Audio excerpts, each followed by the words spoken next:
Hey everybody, it's Jason Blaha here, and once again it is time for the Monday Q&As. So let's knock this out. First question.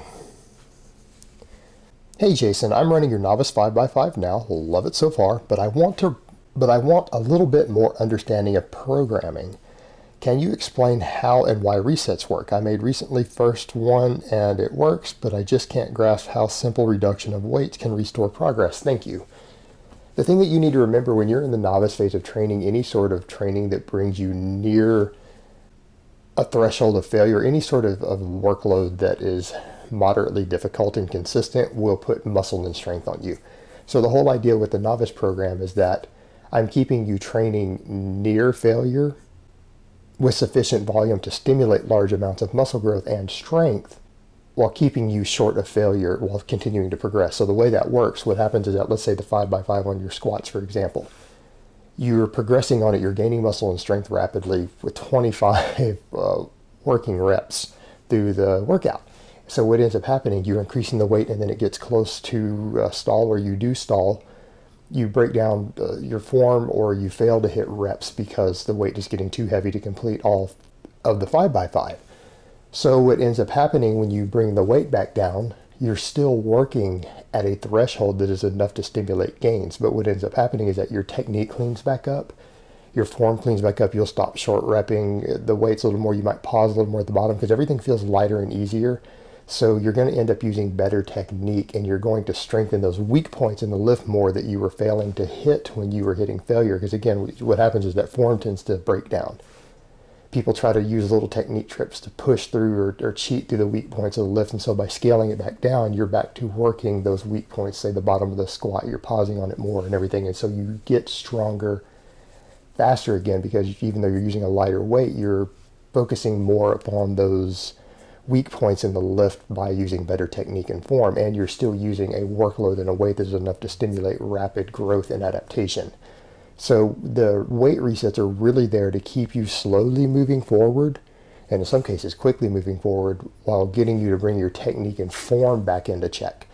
So that's really the reason the weight reductions are there. And otherwise, I wouldn't even use them. If I wanted to just ensure it without weight reductions, I would just require people to increase the weights far, far more slowly and do the same thing, but they might get less gains from it.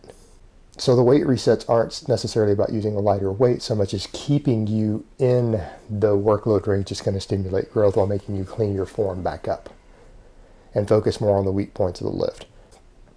Okay, next question. What are your thoughts on the routines of world-class athletes such as Dmitry Klokov, who seems to maintain his superhuman squats and deadlifts? And yeah, they are superhuman. The dude is strong as hell. By almost exclusively training heavy fives, pause singles, etc., albeit 2 times a day, 6 days a week, presumably to conserve energy for his CrossFit and bodybuilding endeavors. Is this really optimal even for an advanced world-class strength athlete? Yes, it is. Everyone knows this in the strength world who studied this extensively. This is the reason the Bulgarians and other people have done so well. So many Eastern European lifters do, as far as building insane amounts of strength for people who have an unlimited schedule. Very high frequency with low volume and high intensity is what does it. So if you can train to squat once a day, twice a day, 3 times a day, and get in and out quickly and just hit near maximum lifts, and again, things like heavy pause squat singles or even heavy fives for singles, yeah, that will build superhuman strength eventually. The thing is that not everyone has the lifestyle that would accommodate that. But for a professional strength athlete, yeah, that is absolutely an ideal way to train. All right, next question. What are the negative effects of hormone replacement therapy for older men? You've only discussed the positives. I think the positives far outweigh the negatives, but let's go ahead and discuss the negatives a little bit. Number 1 on the list is going to be the elevated red blood cell count. So again, TRT, depending upon your dose, can elevate your red blood cells. It could be potentially dangerous, but again, donating blood or vivisection, easy way around that. The one that is harder to get around that really needs to be looked at, and this is why various other androgens have been looked at to be used as replacements for testosterone for TRT, such as there being some actual research. There's been studies for this, and it may come about eventually of trying to use low doses of trenbolone in place of it. And that's going to be prostate hypertrophy, enlargement of your prostate. So yeah, that could be the biggest potential risk of TRT, could be enlargement of your prostate.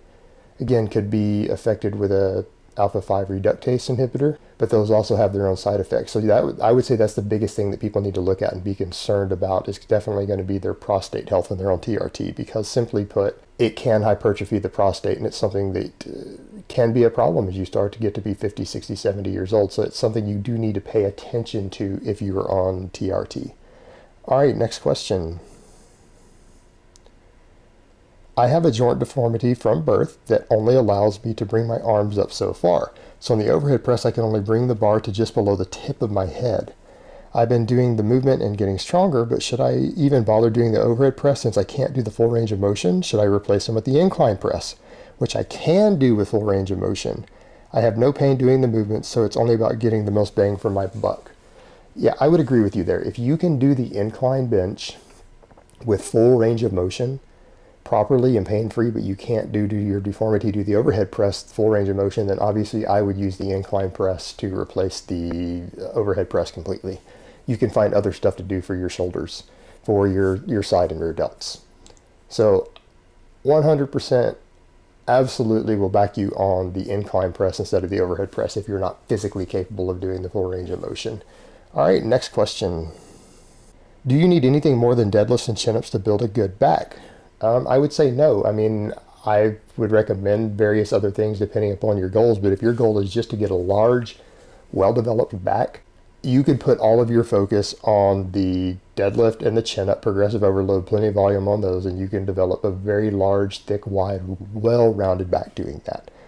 That is actually all you technically would need to get there. All right, next question. Jason, an offer to compete in a national bench press competition for girls under 18 just rose. However, to be competitive, I must cut 2 to 3 kilos. The weigh-ins are approximately 2 hours before the actual lifting taking place. How should I go about cutting that weight? Thanks. I'm going to recommend with 2 to 3 kilos. I'm going to assume you're not very heavy either because you're a female and you're under 18. So you need to be very careful with this. What I'm going to recommend is that you go ahead and cut all your carbs out about 10 to 14 days out. As far as 2 weeks out, if you don't want to do any water loading or anything that's going to really dehydrate you, go on a low carb diet 2 weeks out. Keep your calories really high, run a ketogenic diet. Keep the fat very high, protein moderate, carbs rock bottom. And what I'm going to recommend though, of course, is that you probably should want some training time in ketosis anyways to get used to training in it if you're going to use this method to cut water. But even a short notice, hopefully you'll be okay. Go ahead and do that. And then right after you step off the scale, chug some electrolyte drinks, some glucose-based sugary carbs, maybe eat some rice cakes, just fast-acting carbs that are low fiber, but don't go overboard on those with that 2-hour weigh-in. And that's what I would recommend that you do to try to cut 2 to 3 kilos. All right, next question. What are your opinions on melatonin use for more restful sleep? I'm a big fan of melatonin. In the past, I have cautioned people a little bit to not necessarily run it long term, but I've looked at the data over the years and more recently, and I use it myself. But the thing is, it doesn't seem to be addictive or suppressive of your natural production of melatonin, so it's pretty good. The thing to remember also, though, is that it becomes problematic if you dose it too high. Anything over about 3 milligrams can actually have a negative effect on your sleep over time. So don't go over 3 milligrams a day. So when you see those 5 milligram capsules, that can be a bit problematic. Don't buy the 5 milligram one. Stop at 3. 1 to 3 milligrams for most people is going to be what you want. And it's extremely cost effective. You can get melatonin at places like Walmart or H-E-B or Kroger as cheap as $6 a bottle. And sometimes that's enough to last you 3 or 4 months. So it's a very inexpensive supplement. But just like with anything else, go do your research on it before you buy it. Don't just take my word on it. All right, next question. If you could do only one assistance exercise for your shoulders, one for your chest, one for your back, and one for your arms, what would they be? I hate this type of question.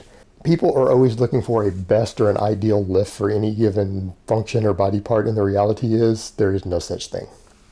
I would pick my assistance movements for an individual based upon their individual needs, their individual structure, their goals, their personal weak spots at that given time. Objectively, I wouldn't try to single out and cookie cutter that for everyone. Accessory movements are very unique to your specific situation and time. So you would need to actually analyze the individual and figure out what the best assistance movement is for them for their current goals. You don't just pick them arbitrarily and you don't try to decide.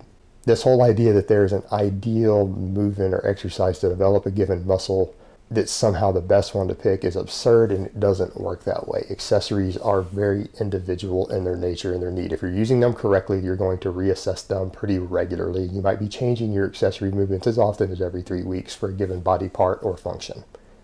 All right, guys, but that's really all I have to say on that today. I hope it's been informative, and I will talk to you guys next time.